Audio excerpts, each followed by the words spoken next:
марҳилаи охирони иқдоми бурди афсонавӣ аз бонки Эсхата ҷамбаст гардид. Ғолибон муайян ва соҳиби тӯҳфа шуданд. Маросими қадршиносии даври ниҳоии аксия субҳи имрӯз санаи 18 январ дар филиали шаҳри Хуҷанд бо иштироки масъулини Сарбонк ва роҳбариёту кормандони филиал баргузор гардид. Сокини 28-солаи шаҳри Хуҷанд Абдушариф Рашидов ғолиби аксия дониста шуд. ғолиби даври ниҳоии иқдом Абдушариф Рашидов давоми 2 сол мешавад ки аз корти визии бонки Эсхата истифода мебарад. Мегӯяд ки аз ғолиб шуданаш то ҳол дар ҳайрат буда баъди расман қадрдонӣ шудан боварӣ пайдо кард. Вай ният дорад ки бо 2 рохати бурд кардааш ҳамроҳи модараш ба Дубай сафар кунад. Мин барои оплатаи зарубежни сервисҳо 2 сол шуд мана корта гирифтагим бе. Худо ҳар маҳ кор мефармом. Мана худош баракаде ғолиб гаштам. Рости гап сарашан боварӣ накардам. Худо хаб мерафтагим Дубай бе модарам фаҳмидни.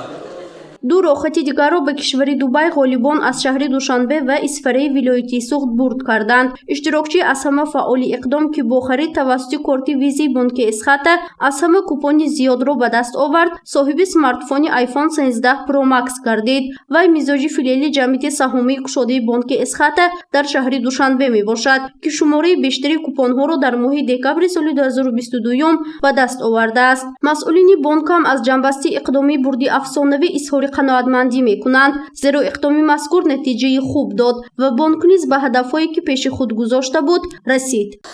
Дар доираи аксияи мо муомилоти пулӣ 2.5 баробар зиёд карда шуд ва ин яке аз расидан ба мақсад, яке аз мақсадҳои мо мебошад ва ин ҳам бошад мусоидат баҳри рушди пардохти ғайринақдӣ дар Тоҷикистон аст.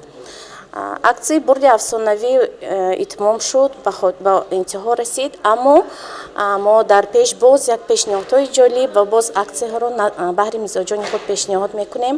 Аксияи бурди афсонавӣ аз бонки Эсхата ва низоми байналмилалии пардохти виза ба муносибати 31-умин солгарди истиқлолияти давлатӣ эълон гардида буд.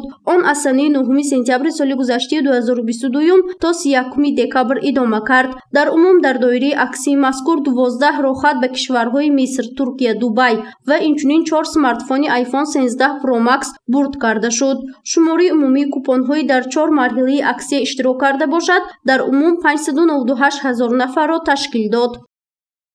Соли 2022 барои мо гузариш буд, барои аз як 3 намуди эксперт, як специалист сохта ҳамаи маводҳоро фурӯхтан ба ҳаракат кунем. Барои мизоҷ биён як намуд кади корашон буд накунану 2-3 намуди хизматрасониҳо мо пешниҳод кунем ки барои ҳам масалан қарз гиран ва ё Эсхата онлайн настройка кардан, карта гирифтан барои пардохти қарз, барои аз хонашон истода ҳамин қарзро пардохт кунанд ё ки ҳамаи намудҳои хароҷотҳои коммуналии худро гузаронанд. ҳоло шумораи дорандагони корти визии бонки Эсхата наздик 57 000 нафарро ташкил медиҳад. Масъулини бонк мегӯянд ки ташкили чунин иқдом ва пешниҳодҳои ҷолиб дар соли 2023 низ роҳандозӣ карда мешавад.